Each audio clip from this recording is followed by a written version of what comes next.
in the wilderness? Wherefore thou hast dealt thus with us to carry us forth from Egypt. Verse 12, they says, is this not the word we did tell you in Egypt, saying, leave us alone that we may serve the Egyptians?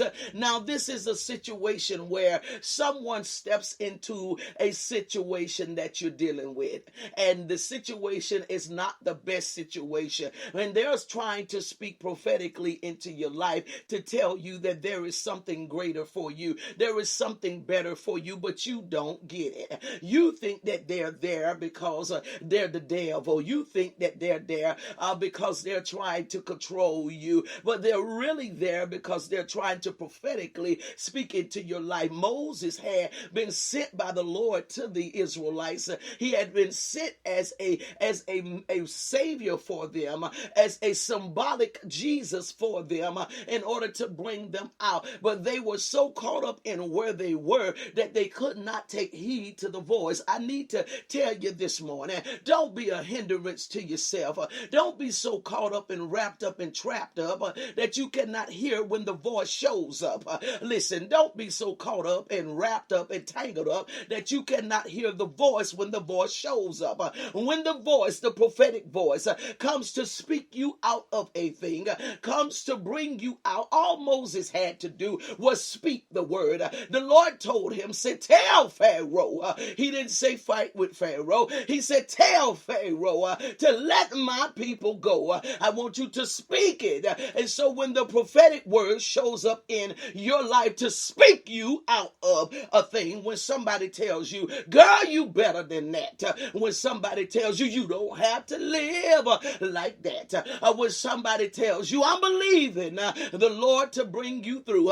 When somebody tells you, girl, look here, you got children that you got to be strong for. You got to make sure that you look out for y'all. Why are you allowing that to happen to you? You're a beautiful woman. Why are you allowing that to go like that? What's going on with your self-esteem, baby? When the prophetic word shows up, it's showing up to speak you out. God help me. It's showing up to pour you out.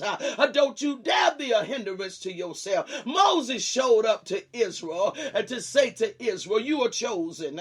You are of a peculiar people. You are a royal priesthood.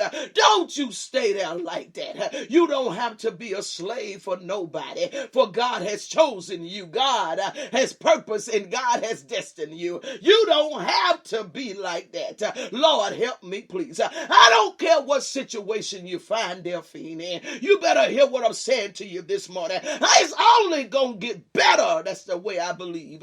And that's just how I look at things. It's only going to get better. I'm not scared to leave Monday to go to Tuesday. Why? Because Tuesday only get better. I'm not scared to leave Tuesday to go to Wednesday. Why? Because Wednesday going to only get better. That's just the way I live. That's just the way I think. I can't go into yesterday to fix nothing because yesterday is gone. But I can do something about the moment I live in now. Girl, you better than that. The prophetic word done showed up. You're beautiful. What are you doing? Handling yourself like garbage. Why are you allowing yourself, oh God, to be mishandled and be mistreated? Why are you allowing that to happen? And so I'm trying to tell you, don't be a hindrance to yourself. Don't hinder yourself when God is opening a door in order for you to exit. Don't hinder yourself. Let's go. Let's finish a little bit of the text some more. Verse 13. Exodus 14 and 13. Moses said unto the people, here is the prophetic voice again. He says, listen, fear ye not. I get it. I understand you scared. I get it. I get it. I get it. I keep trying to tell y'all that I get it. I don't think y'all understand that I get it. I get it. Okay? I get it. I get it. I understand you're scared. I get it. We're human. We're usually scared when it's time to leave something that we are used to. So I get it. I get it. I get it. But you know that it's time to go. You're scared to go because you're afraid of the new challenge. But it's okay, baby. It's okay. I'm going to help you this morning. It's okay. And so check this out. Moses said to the people, fear ye not. He says, but stand still and see. You going to see God. You're going to see God. Now, the standing still does not mean that you don't do anything. Please understand what that standing still means. That standing still means that you have to be fixated on what you know God is able to do. That's what standing still means. It means don't be up and down. Don't be saying, I trust God, I'm scared. I trust God, I'm scared. I trust God, I'm scared. I'm finna go, I'm gonna stay. I'm finna go, I'm gonna stay. I'm finna go, I'm going to stay. I know I can. I don't think I can. I know I can. I don't think I can. So Moses said, I need y'all to be still in the faith. That's what I need you to do. I need you to be still in the faith. In the faith. I need you to stay still on what you believe. You believe victory, so stand still right there and watch God show up to get you. If you will just stand still right here, the Lord is going to come by and pick you up. The vehicle is en route. The limo is en route, baby, and the chauffeur is going to open the door and allow you to sit in. If you will just be still. See, God can't find you because every time the limo comes to pick you up, you somewhere else. The limo is coming to pick you up at the point of faith. When you say, yeah, I believe God gonna fix this, because you hyped up emotionally. I believe God gonna fix this. Listen, I'm gonna do better with my life because I deserve better. So the limo is en route to pick you up. But by the time the limo get there, the limo can't find you because you done went back down to Sorrow Valley. You done went back down now to Discouragement Boulevard. So the limo cannot find you. So Moses said to the people, I need y'all to be still, all right? Just stay right here. Don't you move. Just stay right here. Pharaoh talking, I get it. But you stay right here. Don't you move from this place of encouragement that has been given to you. Stay right there. Don't you move from it. He says, and see the salvation of the Lord, which he will show to you today. He's going to show it to you. For the Egyptians whom you have seen today, you shall see them again no more forever. What God is saying, I'm going to literally allow y'all to know and to hear it from the view that I hear it from. The Lord is saying, listen, I understand that you are wrapped up in something that's not beneficial for you right now. I get it. I get it. And I understand that they are a major part of your heart. Yeah, I get it. I understand that you consider yourself to be in love with them. You don't know that I love them. I get it. You know what I'm saying? The Lord get it. He says, but hey, look, I understand that that's what you see, but it's an Egyptian, which means that it is a place of bondage for you. That's what it is. It is a place of struggle for you. It is a place of defeat for you. Now, I'm using this symbolic of like somebody, but I need to let you know that it's not only symbolic of somebody. Your bills could be your Egyptian. You yourself could be your Egyptian, right? Whatever you idolize could be your Egyptian. Your car, your money, your house. Yeah, it could be your job. It could be your Egyptian. And he says, look, I understand that the Egyptians that you see, you're not going to see them anymore. If you would just literally allow me to transition you to another place. If you would allow me to move you beyond this place right here, because you see it, but you don't realize, sweetheart, it's an Egyptian. It's a place of bondage for you. It does not have your best interest. Why? Because if it had your best interest, God would not have had to show up to bring you out. Y'all don't hear what I'm saying to you this morning. If it was best interest for you, or if it was where you were to remain, God would not have showed up in order to be a deliverer. God does not deliver you from anything everything that's good for you to have or righteous for you to have, because he has sealed that and he has given that to say, hey, that's good right there. The Lord looked at that and said, it is good. But when the Lord shows up to deliver out of something, that means that it no longer holds value. That means that it now represents a place of Egypt, a place of bondage, and it no longer serves purpose.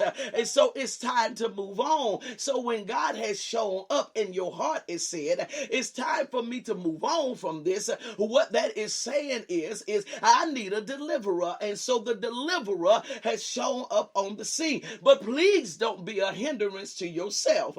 Please don't keep yourself locked up. I need to talk to the people this morning that's scared to go on. Them the ones I'm after. If that ain't you, pray with me, because I need to get to the people this morning that's scared to move on to the next place. That know for a fact that this doesn't work anymore. This is not cutting it anymore. But they're scared to go on out of fear. Oh God, they're scared. They done messed around. They've heard God and they know that it's time to depart. They know it for a fact, but they're scared because of the simple fact. This ain't something that I'm used to doing. So they would say, but I need to say to you this morning, I guarantee you, if you are an adult and you are over the age of 30, I bet you've transitioned before. Some of you even before 30 did transition, but don't recognize it. Let me give you an example. Are you still with your first love? Most of us ain't. And so that first love you thought you could not ever get away from. That first love you didn't think you could ever love again. But now you in something else because you done loved again, thinking that you can't get out of this. So can I help you this morning to let you know, yes, you can, baby. Yes, you can. Can I pin the phrase on you? Yes, you can. You can move on. You can transition from what you need to transition from and go on. It will be all right. Yes, you can. God help me. I need to get you through verse 14. Let me get you through verse 14 here before I close the door on this thing. Verse 14 says, the Lord shall fight for you and you shall hold your peace.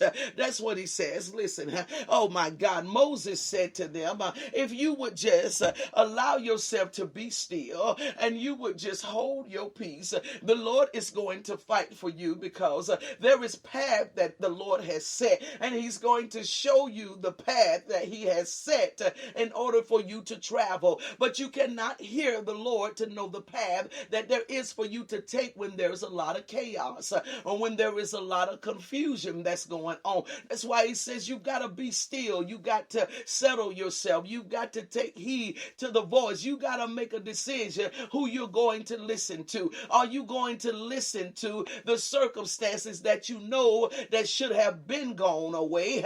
Or are you going to listen to the voice that has showed up in order to guide you into a new place, that has showed up in order to bring you into new territory, to open some greater doors for you? Don't you dare be scared to transition. Don't you dare be afraid to move to the next.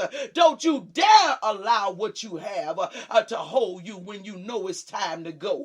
When you know it's time to go. Don't you dare be a hindrance to yourself. You best to connect to what the voice is saying to you. You best to connect to the place, although it may be a place you know not of. You best to know that as long as God be for you, that he's more than the world that is against you. You best to know that God has better. You got to know that life for you should only be accelerating. It should not be at a standstill, and it surely should not be going back and descending or disintegrating. It should not be doing that. But you got to know that, hey, it's only gonna get better.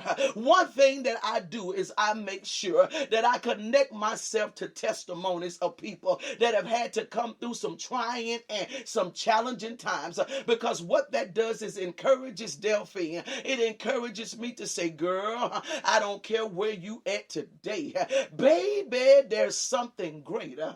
There is something set for you. You have the ability to do whatever it is that your heart desires to do. You better speak speak to yourself. I understand that you may have some people that you don't want to leave because you know you got to leave them. But baby, let me tell you something. It'll be just fine. You got to realize the path that God has cut for your life is the path that God has cut for your life. And I'm going to live my life to the fullest, baby. I'm going to live my life so when I stand before him, he's going to tell me, hey, thy good and well done, thy good and faithful servant. For Delphine, you were faithful over a few, sweetie. Now I'm about to make you ruler over many. Enter in and tell me to step into a place, oh my God, where there are mansions that are waiting for me, that have been built by the Lord himself for me. I'm not afraid to move. You don't need to be afraid to move. You don't need to be afraid